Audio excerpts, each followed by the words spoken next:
Hoje vamos estudar novamente Provérbios. E no capítulo 2, ele começa assim: Filho meu, se aceitares as minhas palavras e esconderes contigo os meus mandamentos. Você vê como ele é um pai amoroso. Ele já vem chamando de filho.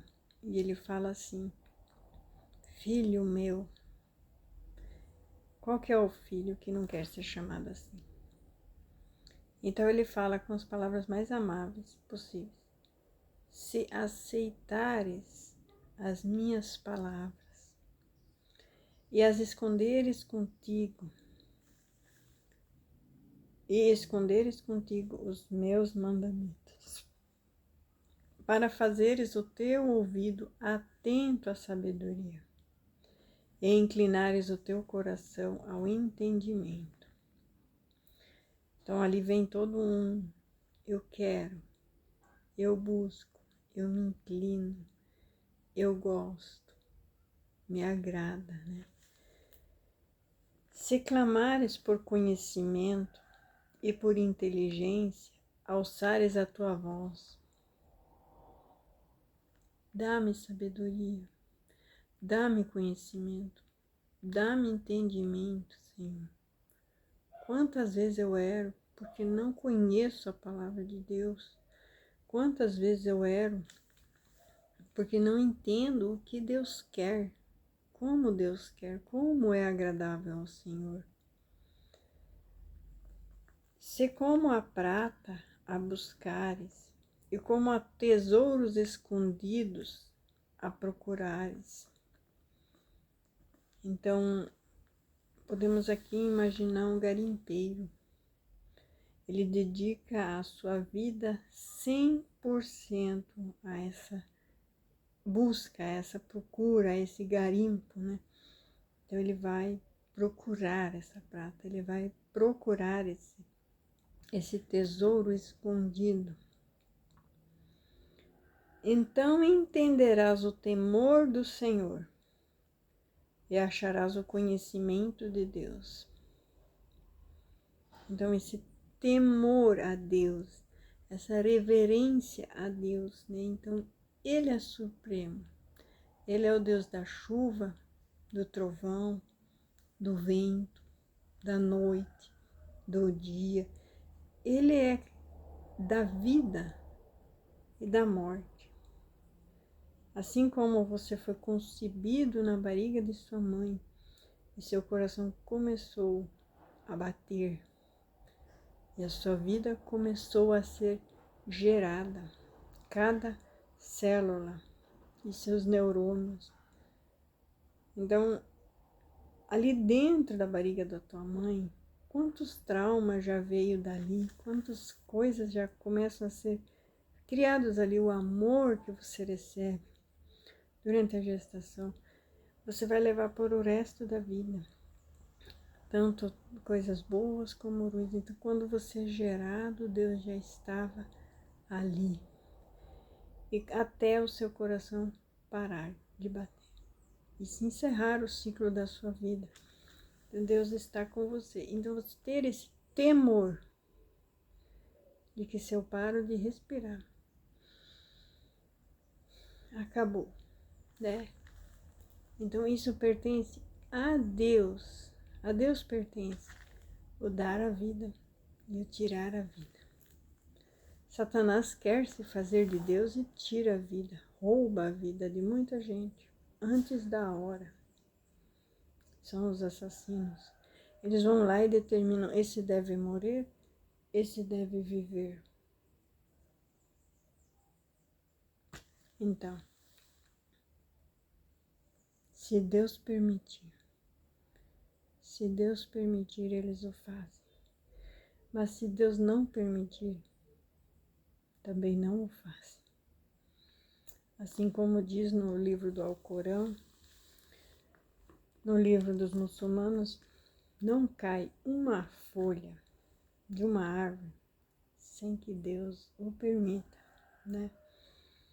Então, se eu buscar a sabedoria de Deus e entender que o temor do Senhor entenderás o temor do Senhor. Então, eu entender que o temor do Senhor é a sabedoria.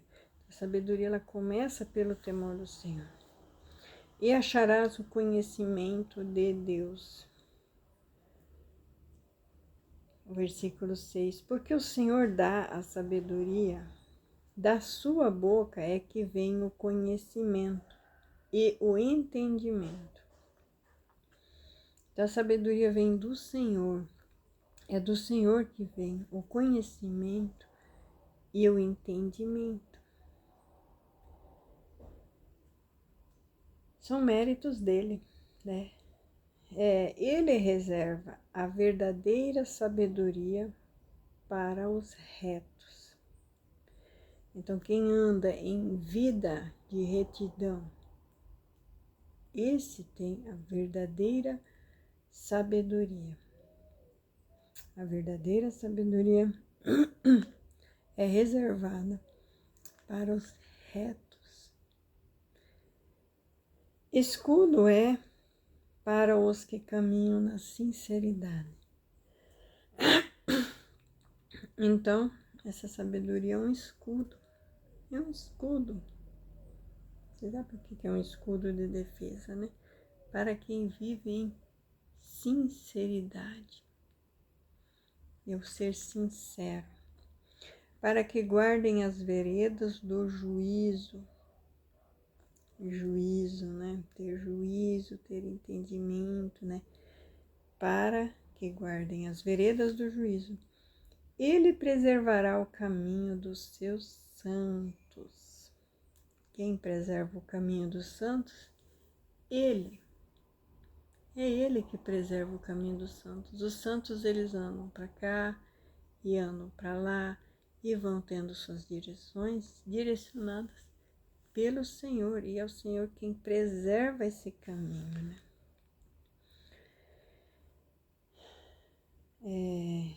Escudo é para os que caminham, para que guardem as veredas do juízo.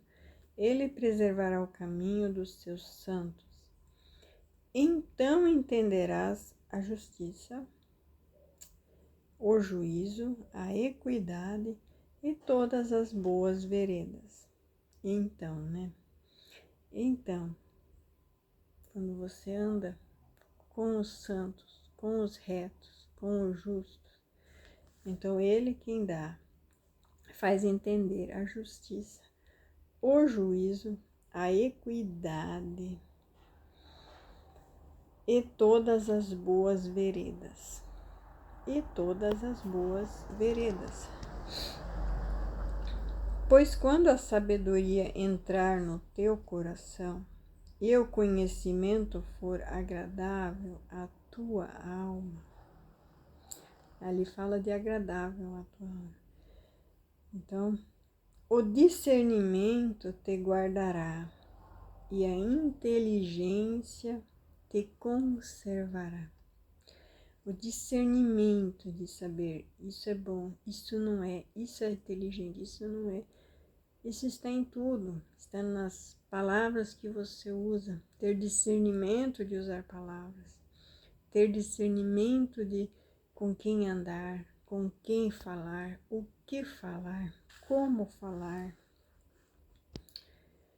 Te guardará e a inteligência te conservará. Então, ter inteligência para ser conservado, para ser conservada a tua vida, tua família, tuas coisas, para te afastar do mau caminho, o mau caminho, e do homem que fala coisas perversas. Então, esse discernimento, ele vai te afastar do mau caminho e dos homens que falam coisas perversas. Então, se manter longe de coisas perversas. Se é a TV que é perversa, desliga.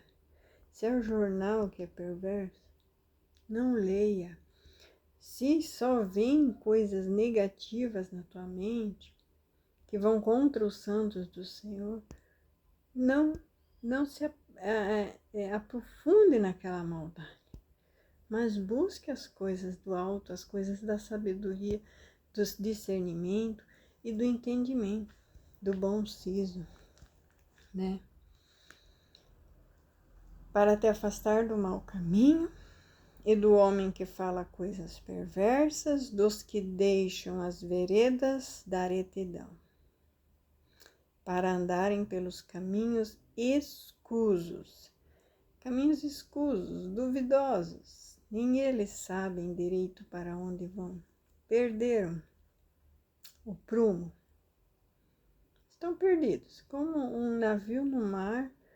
Eles vivem hoje sem saber do amanhã e sem saber da eternidade. Isso não importa, o importante é viver o hoje. Então isso é caminhos escuros, desconhecidos, que eles nem fazem ideia para onde estão os levando. Que se alegram de fazer o mal. Então o entendimento, ele te faz andar longe de pessoas que se alegram em fazer o mal. Sabe aquela pessoa que arranca uma flor e fica feliz por ter prejudicado alguém, arrancando suas plantas, matando seus bichinhos, fazendo o mal para o outro. E isso lhe traz alegria. Isso são pessoas perversas, maldosas, faltos de entendimento e de inteligência. E você não deve andar com essas pessoas jamais, né? E folgam com as perversidades dos maus. Então, ficam felizes quando um perverso é perverso, né? Então, nossa, ele fez isso com a fulana e kkkk. E se alegram, porque o tal fez mal, o tal foi cruel. Isso lhes traz alegria e gozo, e você não deve andar. Então esse livro, essa sabedoria, esse entendimento te faz andar longe, distante do caminho dessas pessoas, porque elas obram o mal de dia e de noite. Cujas veredas são tortuosas e que se desviam nos seus caminhos. Então eles andam em caminhos tortuosos, ora para cá, ora para lá, ora fazendo isso, ora... Então sempre indo aonde podem fazer mais mal para se alegrarem mais entre si, né? E eles caminham nesse caminho. Agora ele vai começar a pegar um outro assunto, porque até agora ele estava falando dessas más companhias, dessas pessoas cruéis e maldosas que têm gosto em fazer o mal. Agora ele vai falar das mulheres estranhas. Mulheres estranhas pode ser desde a mulher do próximo, como também da mulher que quer vida fácil. Sim, da estranha, que lisonjeia com as suas palavras, que deixa o guia da sua mocidade e se esquece da aliança do seu Deus. Então aquela mulher aquela menina que não escuta mais seus pais, que faz as coisas como ela quer, porque ela acha que ela é livre e deve ser feliz. Então o rapaz, falta de entendimento, vai andar atrás dessa mulher, atrás dessa menina.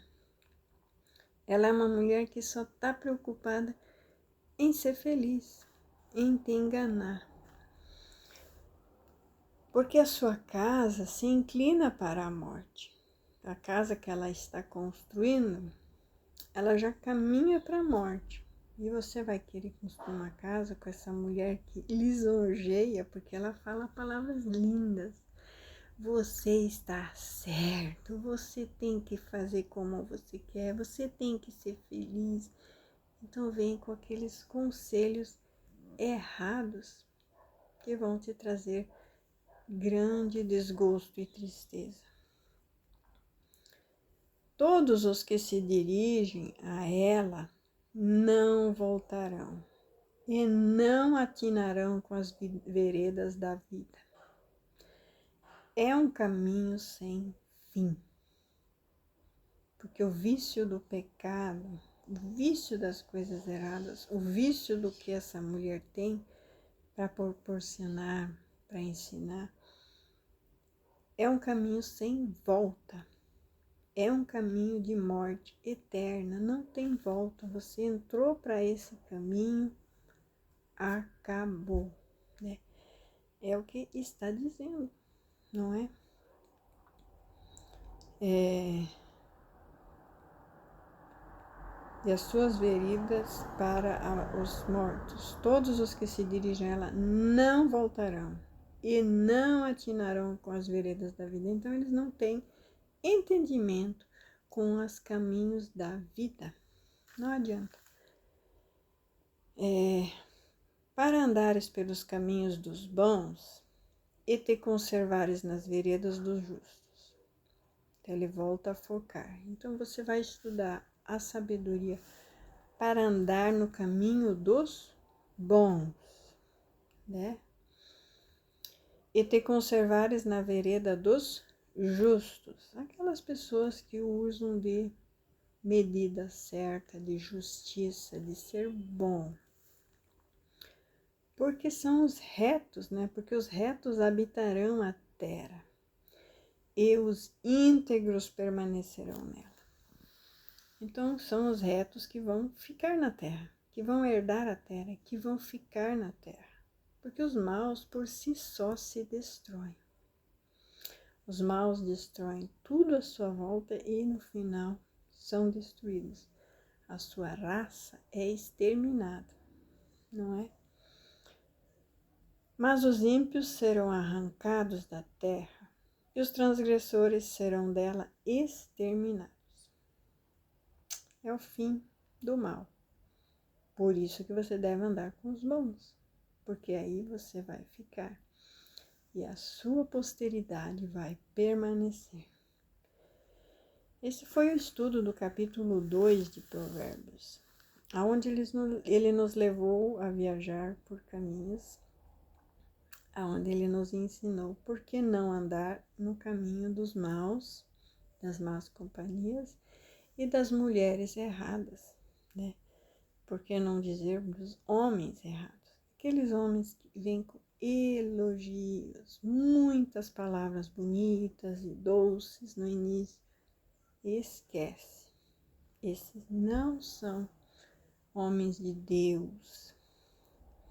Homens de Deus você conhece pela postura, como respeitam as outras pessoas, o que os outros têm. Qual que é a alegria do coração deles? De ver o bem vencer ou de se alegrar na injustiça? Então a gente viu aqui como que os maus festejam as suas maldades. E festejam, né? Muito. Mas no final são destruídos. Que bom que o Senhor nos dá essas palavras. Eu vou ficar aqui com o versículo 21, né, do capítulo 2, que fala assim: porque os retos habitarão a terra e os íntegros permanecerão nela. Essa é a palavra e a promessa da qual hoje tomamos posse para nós, que possamos assim ter prosperidade, riqueza e abundância vivendo nesse caminho de retidão, né? Porque é assim que a gente quer viver e permanecer, né? Deus abençoe, a paz do Senhor.